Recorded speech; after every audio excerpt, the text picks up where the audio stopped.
Hola, ¿cómo están? Hoy vamos a hablar de los desórdenes orales potencialmente malignos. La importancia de este tema radica en que el cáncer oral tiene una incidencia del 3% al 5% de todos los cánceres.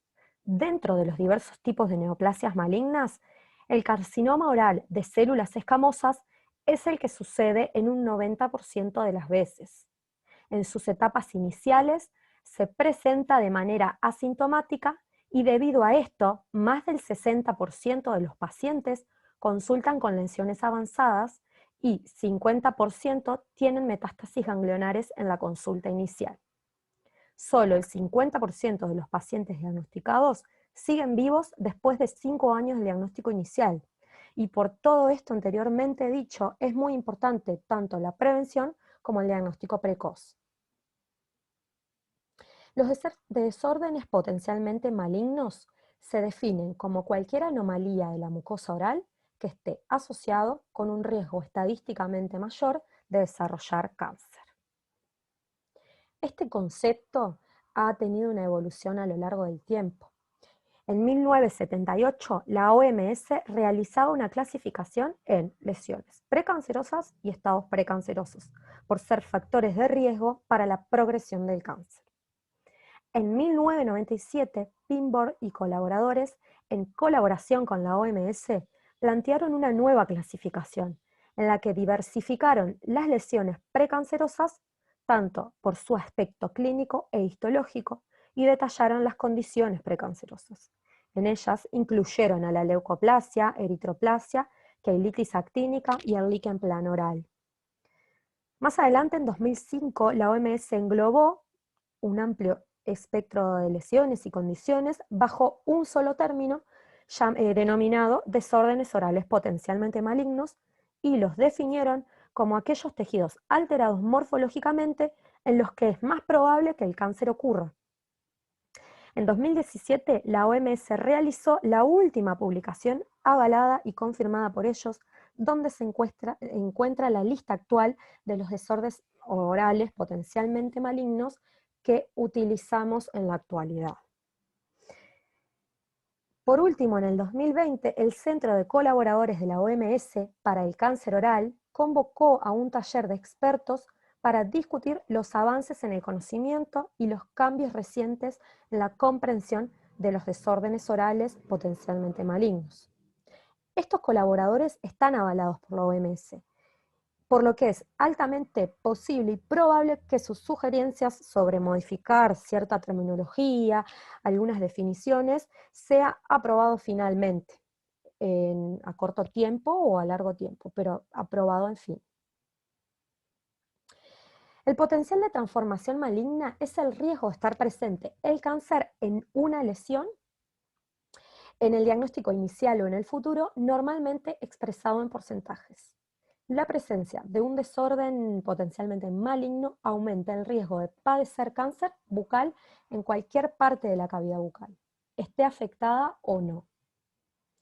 Aquí tenemos la clasificación de la OMS del 2017 que les comentaba recién, en la cual tenemos estos 12 desórdenes: la eritroplasia, eritroleucoplasia, leucoplasia, fibrosis oral submucosa, disqueratosis congénita, queratosis del masticador de tabaco, lesiones del paladar asociados a fumar invertido, candidiasis crónicas, líquen plano, lupus eritematoso discoide, glositis sifilítica y queilitis actínica.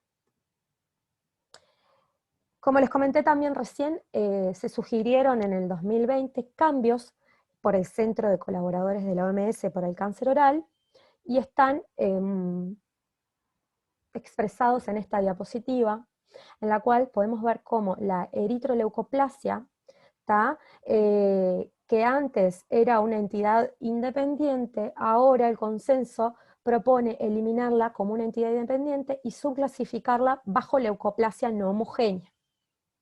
A su vez, la leucoplasia verrugosa proliferativa, que se subclasificaba dentro de las leucoplasias clásicas, se propone que debido a su comportamiento sea una entidad independiente de la leucoplasia clásica propiamente dicha.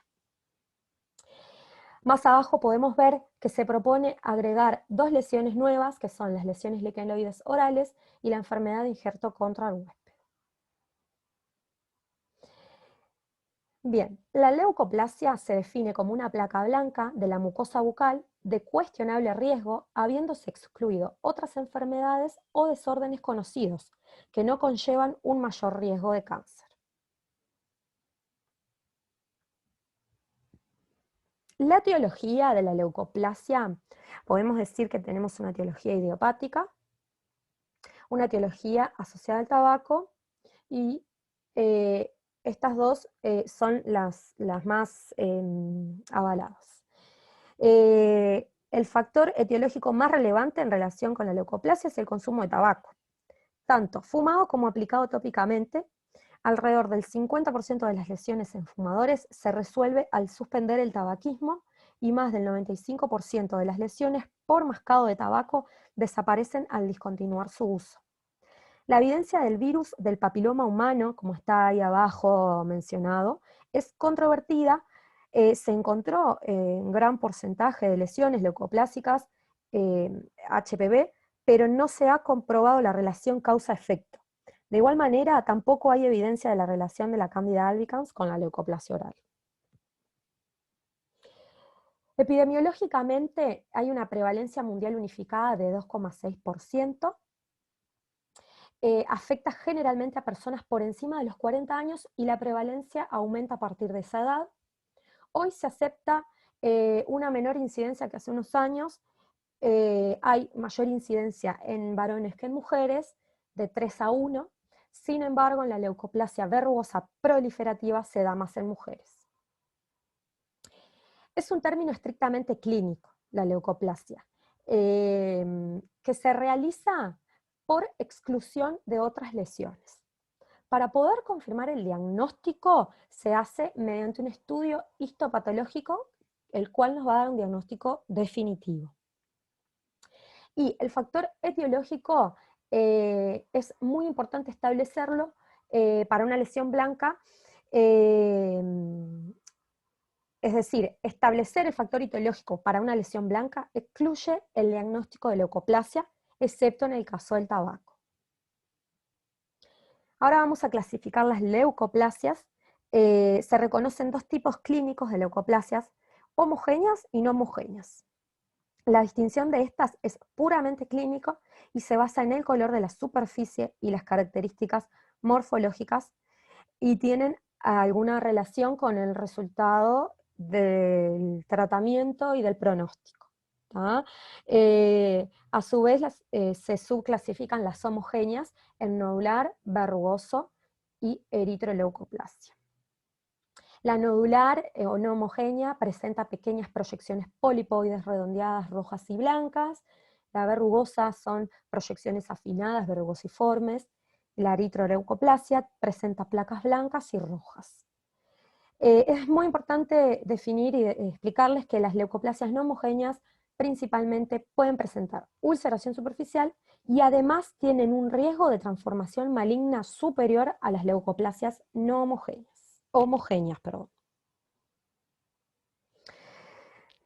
Muy bien. Las leucoplasias homogéneas son generalmente asintomáticas y se presentan como una placa blanca, delgada y uniforme. Tiene una superficie lisa, bien delimitada, a menudo presentan grietas y fisuras superficiales y poco profundas, pero con textura consistente en todas sus partes. Como mencioné anteriormente, el riesgo de transformación maligna es relativamente bajo. Acá tenemos más imágenes. Acá tenemos una imagen de una leucoplasia no homogénea, nodular, donde se puede apreciar las pequeñas proyecciones que mencionaba, polipoides redondeadas. Acá una verrugosa, en donde se ve una placa más elevada, más verrugosa. Y acá una eritroleucoplasia, donde se puede apreciar las placas blancas en conjunto con superficies rojas, placas rojas y blancas. Es muy importante establecer un diagnóstico diferencial, como dije anteriormente, de todas estas lesiones. El nevus blanco esponjoso es observado en edades tempranas de la vida, hay antecedentes familiares y las lesiones son en toda la boca, inclusive puede afectar la mucosa genital. La queratosis friccional durante el examen clínico es una placa blanca que es importante identificar su causa etiológicamente aparente. Se da por lo general a lo largo del plano oclusal, es mayoritariamente reversible al eliminar la causa. Si persiste, es muy importante realizar una biopsia, especialmente si el paciente sigue consumiendo tabaco. Se prefiere el término lesión porque queratosis en realidad es un término histopatológico. También podemos diferenciarlo del mordisqueo de labios, comisuras o mejillas, que se manifiesta con escamas blanquecinas irregulares con una línea irregular. Una injuria química, que puede ser, por ejemplo, por aspirina. Hay una historia conocida de exposición a una situación química, y el sitio de la lesión corresponde a una lesión química dolorosa y se resuelve rápidamente. También podemos diferenciarla del líquen planoral, de candidiasis pseudomembranosa aguda, en la cual la membrana se puede raspar dejando una superficie eritematosa, cruda, asociada a una causa local o sistémica. La candidiasis crónica es una una placa blanca adherida causada por una infección crónica, también generalmente por Candida albicans. El leucoedema es bilateral en la mucosa bucal, podría desaparecer al estirar, y tiene predilección por algunos grupos raciales. La leucoplasia pilosa oral también la podemos diferenciar de la estomatitis nicotínica, que hay una historia de tabaquismo con un paladar blanco grisáceo. La estomatitis urémica, que hay una historia de enfermedad renal, son placas blancas, y también de reacciones liquenoides. Los criterios clínicos que nos tenemos que basar para poder hacer un diagnóstico y que tenemos que tener en cuenta es que es una placa predominantemente blanca, que no puede ser eliminada en raspado. La mayoría de las leucoplasias homogéneas afectan un área circunscripta y tienen los límites bien definidos. Una minoría puede presentarse con bordes difusos. Las leucoplasias no homogéneas suelen presentarse con bordes más difusos y pueden tener componentes rojos o nodulares. Es importante que no haya evidencia de traumatismos crónicos que estén irritando el área, dientes afilados,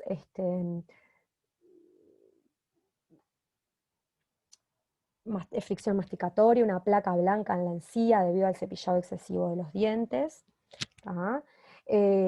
No es reversible cuando eliminamos alguna causa aparente traumática, lo cual demuestra su persistencia. No se desaparece ni desvanece al estirar el tejido, y hay que realizar exclusión de otras lesiones blancas o blancas y rojas. Bien. Su tasa de transformación maligna anual varía del 2 al 3%. Y depende de todos estos factores, del tipo de leucoplasia, que son las no homogéneas, tienen un mayor índice de transformación maligna. Según la etiología, las idiopáticas pueden experimentar una historia natural más agresiva. Las localizaciones de riesgo son el piso de boca, cara lateral y ventral de lengua, y mucosa del trígono retromolar. Otro aspecto que aumenta su su posibilidad de transformación maligna es la presencia o ausencia de displasias y antecedentes de carcinoma epidermoide en la cavidad bucal. Muy bien, ahora vamos con la parte de la conducta terapéutica. El objetivo principal del tratamiento debe ser evitar el desarrollo de una transformación maligna. Hasta el momento actual no hay evidencia de que un tratamiento sea efectivo para prevenir el desarrollo maligno de las leucoplasias. Algunos tratamientos fueron efectivos para la curación de las lesiones, sin embargo, no parecieron capaces de prevenir las recidivas y la malignización de la lesión. Inclusive, la mayoría de los tratamientos causaron efectos secundarios de diferente gravedad en una alta proporción de pacientes. Por este motivo, los autores de muchos artículos argumentan que la curación clínica de la leucoplasia después de su tratamiento no libera al clínico de la responsabilidad de hacer un seguimiento regular. Es por esto que es importante destacar que no existe hasta el momento ninguna cura definitiva. Por lo tanto, es muy importante, y ahí abajo lo escribí bien en grande, cambiar el concepto de cura por el concepto de control y seguimiento.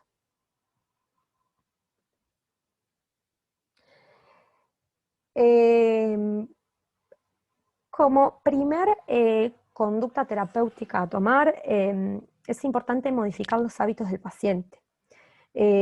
Consiste en eliminar los posibles factores desencadenantes o asociados a la leucoplasia. Se recomienda abandonar el hábito del tabaco, el hábito del consumo de alcohol, eliminar posibles traumatismos como superficies dentales rugosas, prótesis mal adaptadas. Con respecto al tratamiento farmacológico, en una primera instancia es muy importante muchas veces el tratamiento antimicótico, ya que algunas leucoplasias cambian su forma clínica, evolucionando favorablemente hacia una hiperkeratosis o disminuyendo su grado de displasia cuando administramos algún tratamiento antimicótico. La terapia farmacológica sistémica se realiza con quimiopreventivos como retinoides, vitamina A y betacarotenos. No hay un tratamiento sistémico que brinde una cura total. Inclusive muchos de ellos provocan efectos adversos bastante importantes, así que todavía se está en estudio. También se puede realizar una terapia citotóxica tópica con bleomicina, pero sucede lo mismo que en la terapia sistémica. Los efectos adversos son bastante importantes. Se puede también realizar una cirugía convencional, eliminando la lesión, ya sea, como dice ahí, con cirugía convencional o con otras técnicas.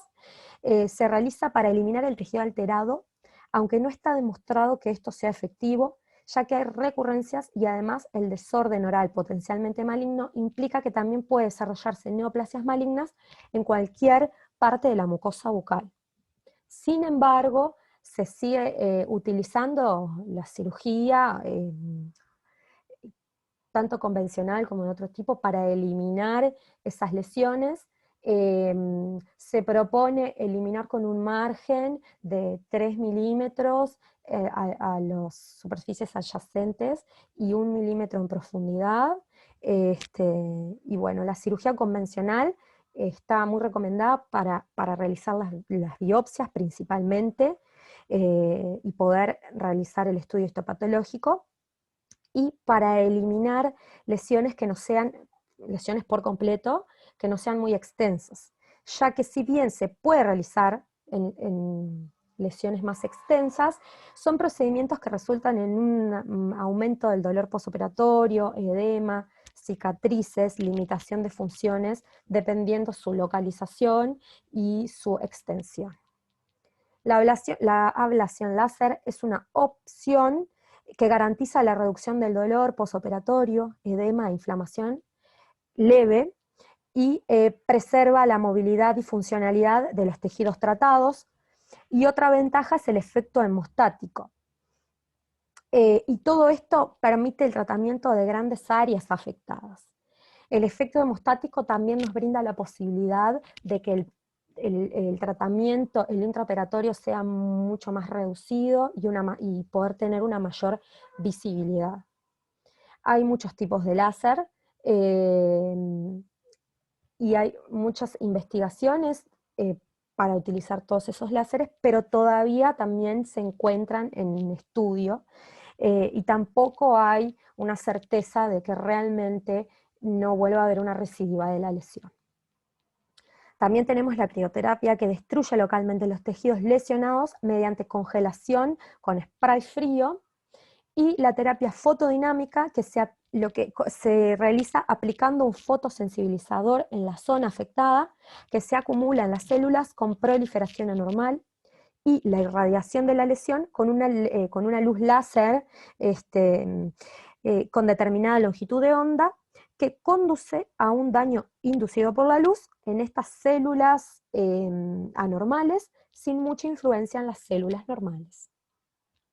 Por supuesto que también es una opción no realizar ningún tratamiento, pero sí una estricta vigilancia. La evaluación y el seguimiento, como dije anteriormente, es muy importante. Si la forma de leucoplasia es no displásica y solo una hiperkeratosis a nivel histológico, la reevaluación clínica debe hacerse cada 6 meses. En las leucoplasias con displasias a nivel histológico, la revisión se llevará a cabo cada 2 o 3 meses. Si se producen cambios clínicos que incrementan la gravedad de la lesión o si persisten hábitos nocivos en el paciente, durante este periodo de seguimiento se deberá considerar controles histopatológicos adicionales. Muy bien, acá tenemos entonces la leucoplasia verrugosa proliferativa, que como les mencioné al principio, era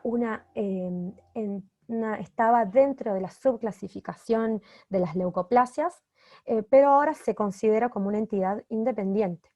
Se define como un desorden progresivo, persistente e irreversible, caracterizado por presentar múltiples leucoplasias que frecuentemente se vuelven verrugosas.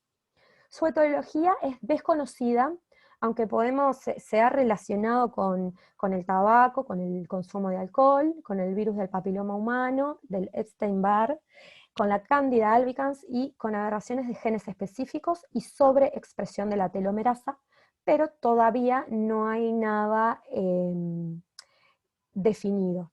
Sigue siendo su etiología desconocida. La leucoplasia verrugosa proliferativa, como dije, tiene un curso clínicamente progresivo. Se da más en el género femenino, presenta un crecimiento lento, persistente y es irreversible una vez que se instala. Es resistente a todas las formas de terapia, ya que la recurrencia es la regla. Un alto porcentaje de pacientes diagnosticados con este desorden podrían desarrollar cáncer.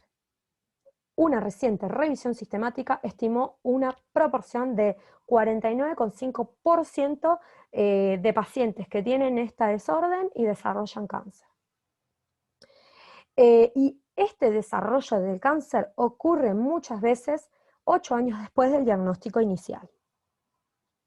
Las leucoplasias que presenta pueden tornarse displásicas o malignas sin cualquier alteración en su apariencia clínica.